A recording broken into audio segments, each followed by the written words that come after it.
Hi everyone, Matt Foster with GetZone.com.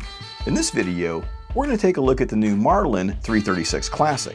This was one of the most eagerly anticipated rifle introductions at this year's NRA show, although it's actually a reintroduction. We're going to talk more about that in just a minute. So that said, let's get started right now.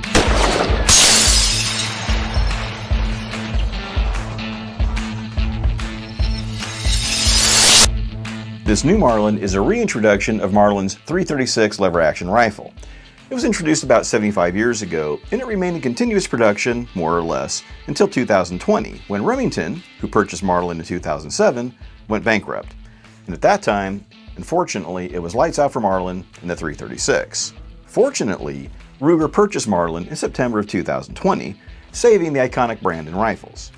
Lucky for lever-action fans, Ruger has resurrected the 336, the first model being the 336 Classic.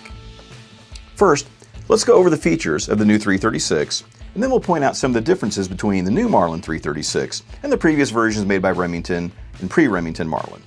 The Marlin 336, of course, is a lever-action, 2-magazine-fed, hammer-fired rifle.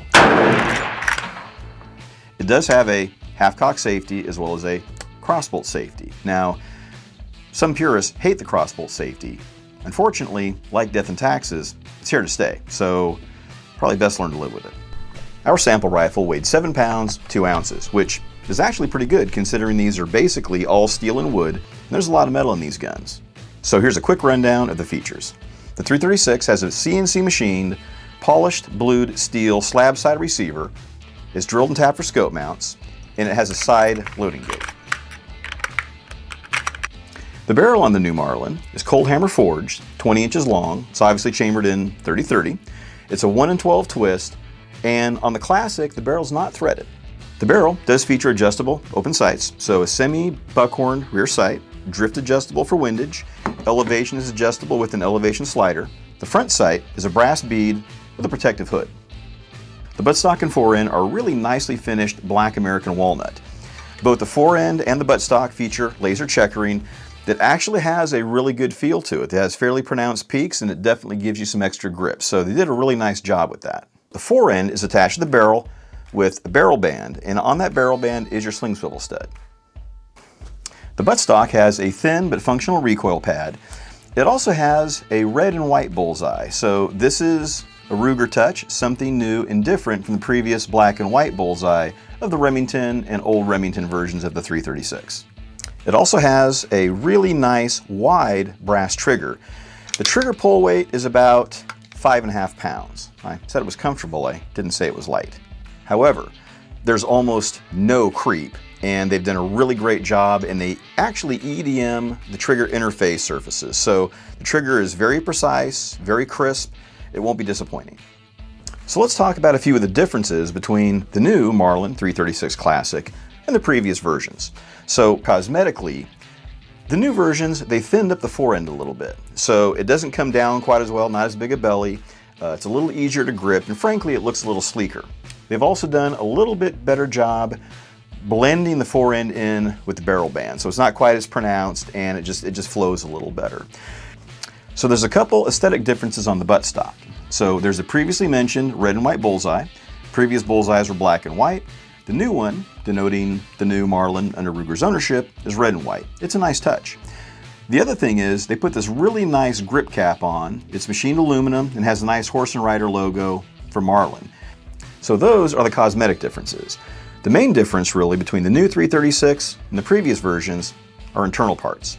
Ruger is more precisely machining all the internal parts, and all the internal parts are tumbled, which is a batch polishing process.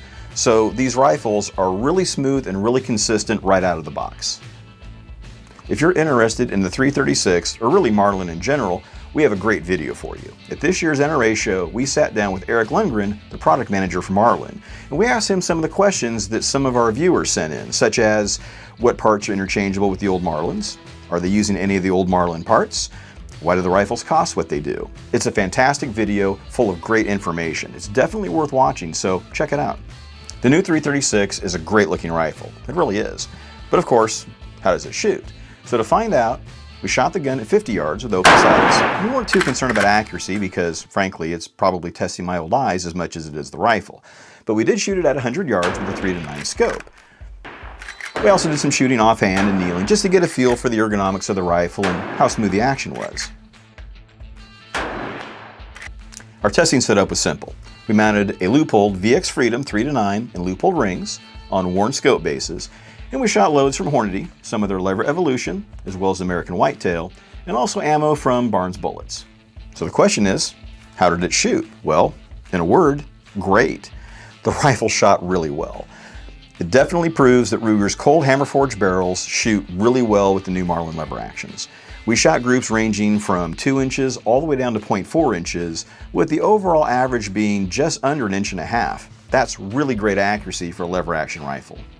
So let's look at some of the hits with this rifle. It looks great, it shoots great, and it feels great. The ergonomics of a lever action are very natural. It shoulders quickly, it points easily, and it's really comfortable to shoot and to work the action. And in an era of Magnum cartridges, it's really pleasant shooting something like the 30-30 Winchester. The aesthetics of the rifle are also a hit. They did a fantastic job with the wood to metal fit. They did a great job with the bluing and the CNC machining and polishing of all the metal parts. I mean, overall, it's just a really great looking rifle. So let's talk about some misses. Well, honestly, there aren't any. This is a fantastic execution of a tried and true design. If you're a Marlin fan looking for the traditional Marlin lever action look and feel, there's not going to be any surprises or any disappointments. Let's talk about some upgrades or accessories you might want to add to the 336. Fortunately, there's nothing you have to do to this rifle. It's ready to go, ready to hunt right out of the box. But there are a few things you might want to consider. While the Marlin is a classic design, perfectly functional with open sights, a low power variable optic would be a fantastic choice for this rifle. Something also like a red dot might also be a really great setup. Scope mounts for the Marlin are also going to be easy. As we mentioned, the receiver's drilled and tapped, and there's mounts available from companies like Leupold, Warren, and others, so finding a scope mount won't be a problem. Don't forget a good sling for the gun. The 336 comes with the sling swivel studs, both front and back, so all you have to do is find a sling with the QD sling swivels and you're ready to go. One thing to keep in mind, lever actions are a bit more difficult to clean from the breech, so to make it easier, get yourself a good pull-through type cleaning kit, whether it's a bore snake type kit or something like an Otis kit. That'll be a great addition to have if you're going to use one of these lever actions. So in summary, the new Marlin 336 is a fantastic rifle. When I got the sample for review, I was really excited. I also had really high hopes. As a former director of marketing at Marlin and the guy who developed the 1895 SBL, I wanted this to be every bit as good as the pre-Remington Marlins. Fortunately, I wasn't disappointed at all. Frankly, this 336 indicates that these are probably going to be the best Marlins ever produced. Ruger's doing a fantastic job with this iconic brand and rifles. The wood to metal fit is fantastic, it's smooth, it's accurate. Overall, it's just a great gun. If you're a Marlin fan and if you were worried about Marlin and the future of the lever action rifles, don't be. The brand and the guns are in the best hands we could have possibly hoped for. Thanks for watching, everyone. I hope you enjoyed this video and found the information useful. Please hit the like and subscribe button so you can keep an eye out for more product reviews from GetZone.com.